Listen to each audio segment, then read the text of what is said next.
Hey guys, welcome back. I hope you are having an amazing day. Let's get right into the stories. The first one is an entitled people story. My family has owned a cattle farm just outside of town for over 100 years. It's been passed down from generation to generation ever since my great-great-grandfather homesteaded the land back in the late 1800s. My little farmhouse may not look like much, but they mean everything to me. This farm is my livelihood, so you can imagine how upset I was when I got a letter in the mail from the president of the local homeowner association claiming that my cattle farm was under their jurisdiction now. Apparently, some new wealthy development had been built right on the outskirts of town, and they decided to annex my farm into their association. I couldn't believe they thought they could just take over my family's land like that. I called up the homeowner association president right away to tell her there must be some mistake, but she assured me there was no error. My farm now fell under their covenant rules since it was adjacent to the new neighborhood. She went on about how my eyesore of a farm would lower their property values and that I'd need to make some drastic improvements. First off, she said I'd need to tear down the old wooden fences and replace them with nice decorative metal ones. Then, I'd need to paint my barn, equipment sheds, and farmhouse to match the color scheme of the development. But her biggest demand was that I get rid of my cattle. She claimed the cows were an unauthorized livestock nuisance. I tried reasoning with her, explaining that I made my living off breeding and selling cattle. This farm had been raising cows for generations.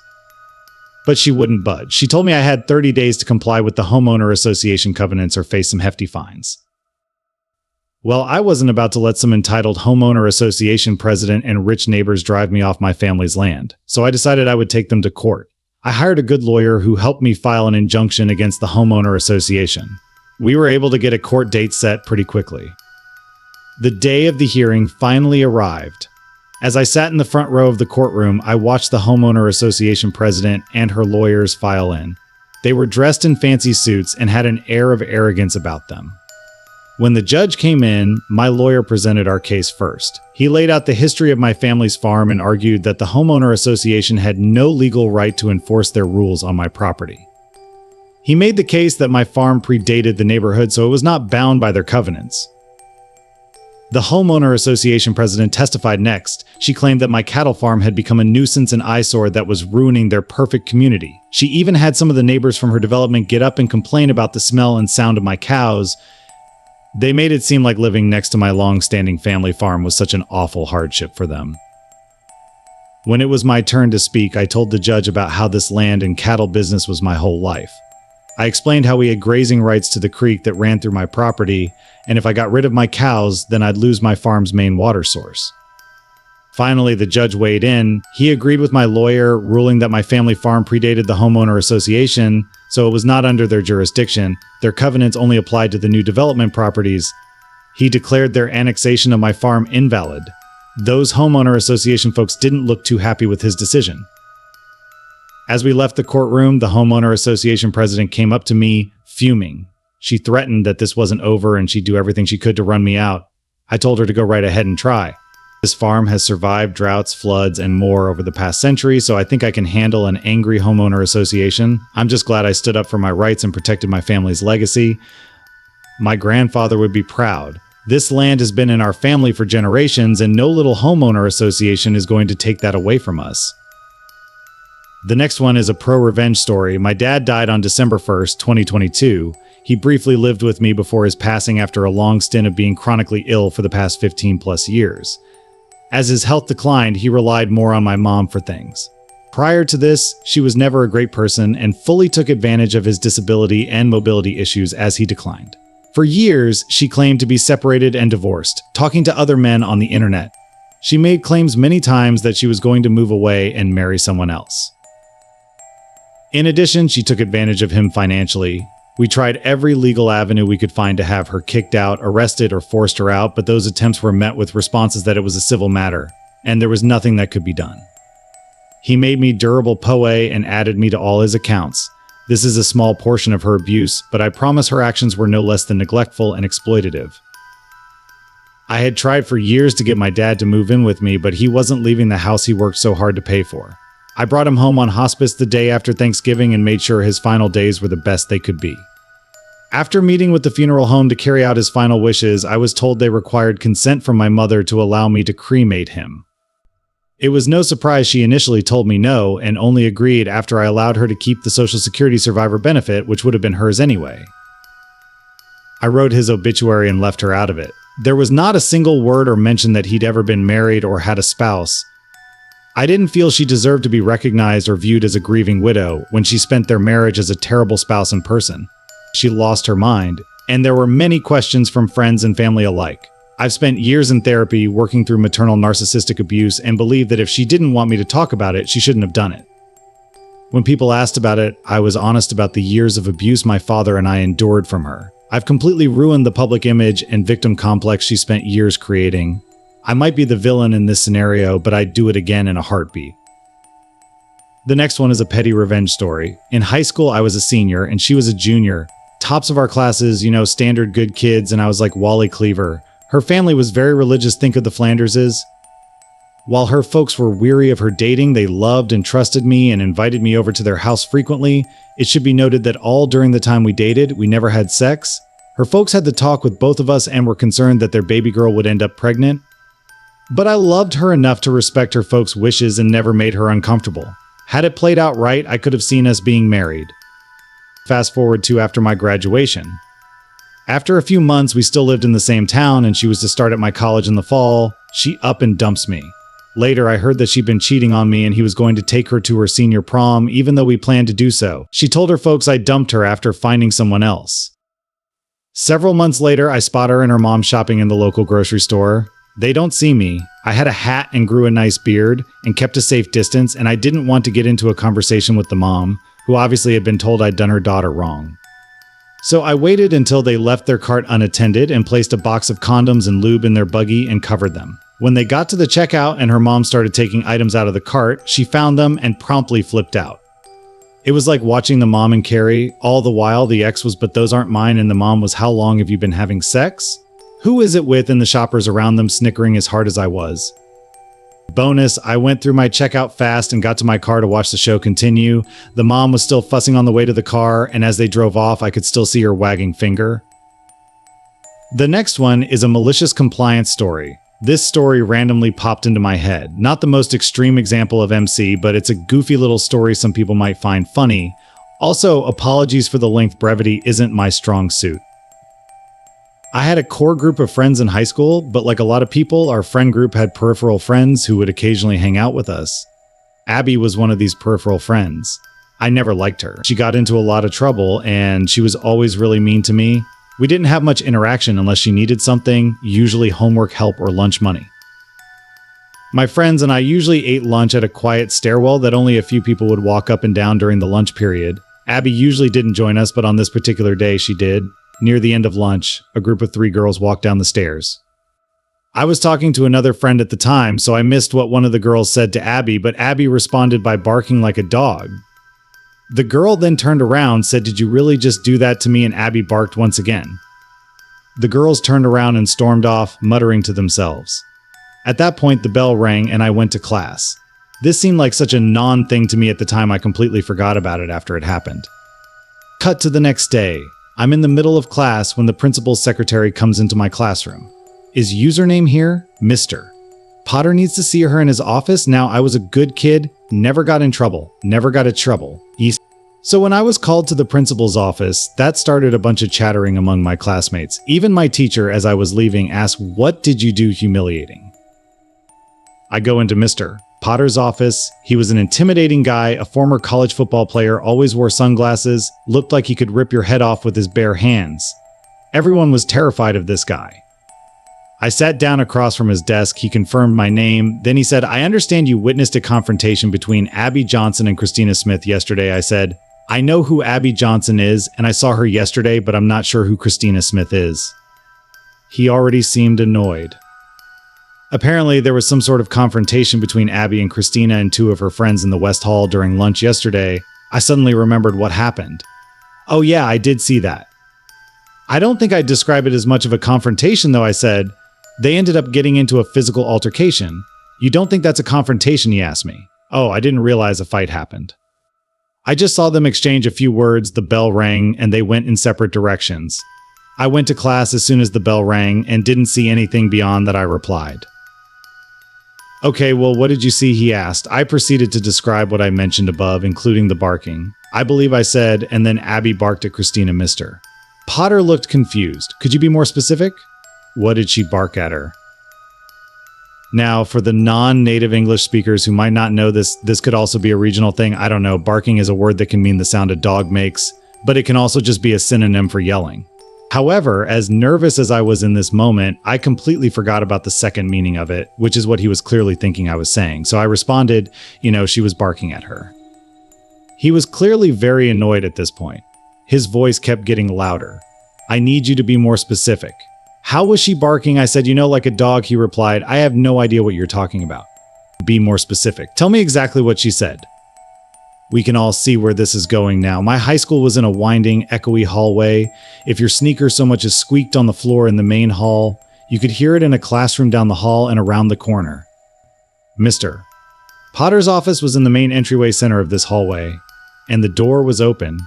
Since classes were in session and no one was walking the halls at this point, I was annoyed. I was dragged out of class, embarrassed publicly, and now I was being yelled at for doing nothing wrong. Okay, let me demonstrate the barking, Mr. Potter, I said. And bark I did. I started barking like a dog as loudly as I could. Mr. jumped back in his chair a little and started going, okay, I get it. I kept going. I had to give him the full picture, right? The woman working at the front office across the hall jogged over to see what was going on, but I kept going. Finally, Mr. Potter cut me off. Okay, you were clearly meaning literally barking. My apologies. You can go back to class. He wrote me a note, and I, very amused by myself, went back to my classroom. At lunch that day, while I was waiting to get food, I heard a random person behind me talking about the weird barking they heard while they were in class that morning. Apparently, it brought their entire class to a halt for a few seconds. The next one is an entitled people story. This happened several years ago. I was a photographer for a major theme park and have dealt with my fair share of entitled Karens and Brads, but there's only been one time I've had to call security because of a Karen. I was working with a character one afternoon, and one of the families that stopped by to pay a visit was this family of 3 with Mom, Dad, and Malcolm, who was strapped to a harness attached to Mom's waist. Think those jogging harnesses for blind runners to keep him close to Mom and Dad. Before the session, Dad pulled the character attendant and me aside and alerted us that Malcolm was a non-verbal autistic and camera flashes were overstimulating to him. Now, this was a pretty common request, so I adjusted my settings so I wouldn't have to use the flash and thanked him for alerting me. It's Malcolm's turn. He was such a sweetheart. He just wanted to show off the book full of pictures of his favorite dinosaurs, and we all got sad when he had to leave. A few hours later, I was in an area we refer to as backstage where guests aren't allowed, heading to my break. Imagine my surprise when all of a sudden I get body slammed by Malcolm. For the record, I'm almost 6 feet and 250 lbs, and he nearly managed to knock me over. He's screaming and crying. Fortunately, my manager Oscar was nearby, so I flagged him down and we immediately called security. We get Malcolm to a cool, air-conditioned place as it's 95 deg F, and I looked up pictures of dinosaurs on my phone to show Malcolm. Eventually, he calmed down and he essentially became my little buddy. About 10 minutes later, Malcolm is reunited with a tearful Mom and Dad. It's there we got the full story. Enter Karen. Mom, Dad, and Malcolm were getting ice cream when Karen approached. The conversation went roughly as follows. Karen, why is he harnessed? Mom, oh, he's autistic. He will bolt if he's not harnessed. Karen, no, he's not. Mom, excuse me. Karen, you're just a bad parent. My grandson knows better than to stray from me, and he's about the same age. Mom, I'm sorry, but he's incapable of understanding that. It's safer for everyone if he is harnessed. It's at this point that Dad comes back with the ice cream, and Mom turns her attention away to help him. The next thing she knows, the harness goes slack. When she looked up, Malcolm and Karen are gone. It's so packed that day that it's easy to lose track of someone, especially if it's a running child. An important thing to note is that the park has cameras everywhere, so it was easy to get a video of the incident and get a description of the Karen. Security was alerted and Karen was tracked down. She was belligerent and tried to slap the security guard who stopped her, stupidly doing it in front of an OC sheriff, so she got a lovely court date for assault as a result. Malcolm and his family were given an extra day added to their tickets as an apology for what happened, but they just had one request. They asked to know where I would be the next day so I could take their pictures. The next day, I gave them a full-on photo shoot, and yes, it was the best day of my entire career. The next one is an entitled parent story. This story is so weird. When I 27F was 20 years old, I was in a relationship of friends with benefit situation with a guy now 40M. It was messy. We were on and off for almost 5 years. He was always clear he wasn't ready for a relationship, and I was always clear I was madly in love with him. Every time I got tired of the situation and wanted to leave, somehow he convinced me to stay because love is free. We have so much time together, and he wasn't ready for commitment. I asked advice from my sister, now 42F, and she gave me some crappy advice like making him compromise, leaving stuff at his place, and basically turning him into a boyfriend until it was too late for him to say no. I never managed to do that because I wanted him to love me as much as I loved him, not trap him. During the last night I spent at his place, he said he wanted to try something more serious with me, talked about some dates he planned, etc., only to ghost me forever. It was hard. This was the first person I loved, and he treated me like crap. 6 months passed, and my sister came home. We both lived with our parents. She said she wanted to introduce her brand new boyfriend. She'd had a ton of boyfriends, but she said this was the one. It was a dinner only with my parents at our home, so I was excluded and expected to just go out or chill in my room. The day came, and while they were dining, I ordered a pizza. I came downstairs only to find the guy I was with 6 months prior dining with my parents and sister. I was shocked but paid for my pizza and went to my room again to cry. After dinner was over, I confronted my sister in front of our parents and begged her not to be with him, to be loyal to me, her little sister. There was no way she didn't know who he was. I had shown her pictures of him, his social media where he worked, and she even knew where he lived. They never met because he didn't want to meet my family and never introduced his, but she knew who he was, and she excluded me from that dinner because she knew. She said they met by chance after we stopped seeing each other. She knew how hard that rupture was. She knew how painful it was to not have even closure. He just stopped replying, not even blocking me, just left me there, wondering after 5 years. She knew that during those 6 months I was still hurting. I know it was my fault. I was too naive and thought that if I stayed long enough, he would be ready for the relationship I wanted and would learn to love me. Stupid, I know. She defended herself, saying it was a coincidence and chemistry was there, she loved him and she wasn't going to lose the love of her life. This stuff only happens once in a lifetime. When I was in my early 20s, I would believe that. However, now I know that there are 8 billion people in this world. There's no one love of your life. You can find the love of your life multiple times if you look for it. My parents sided with her and said I should get over it since we never had a real relationship. 1.5 years had passed. I've been excluded from multiple family gatherings because he would be around, and my family thinks I will bring negative vibes since I'm still bitter about everything. I have no feelings for him, but I feel betrayed by my sister and my parents. He is just poison in my eyes. Now, my sister is now 6 months pregnant. Due to her age, she had been extremely pampered by my parents. She still lives at home and is going to move in with him maybe 2 months after the baby is born. Then they're going to marry. In my culture, it is normal that if a woman gives birth, she moves back or stays with her mom so the mom will help with the baby for the first months. A week ago, my sister's friends made a surprise baby shower. I happened to be at home. I tried to talk to them. I don't know why, maybe because my sister and I were so close before and I'm sad we're no longer friends. But her friends acted like I wasn't there and only replied to me with yes, no, or silence, as if I was the one that created this mess, or I was a homewrecker, or I tried to seduce my sister's man. I was planning to move already. I was saving money, etc. After that, I left immediately to a friend's house. I'm in the process of finding my own place. 2 days ago, I received a call from my parents asking me to have a talk. I went to their house and they informed me that the diamond earrings my grandma left me will be given to my sister. Those earrings have been in my family for 4 generations, and before my grandma died, she said the earrings would be mine, and my sister would receive a gold necklace. Grandma trusted my parents with the earrings. There was no will or anything. She just asked to give it to me when I was mature enough to appreciate and take care of a family heirloom. Now my parents think that since my sister is getting married first and is having grandma's first great-grandchild, my sister should have it. I'm really mad now they're robbing me of something my grandma left to me. I don't think my parents are evil. I think they were too worried my sister wouldn't marry due to her age. Again, in my culture, a single woman in her 40s is something to worry about for her family, and now that she's forming a family, they want to reward her with everything. But I was the closest to my grandma. She made it clear the earrings would be mine, not my sister's, not the first one to marry or have a child, but mine.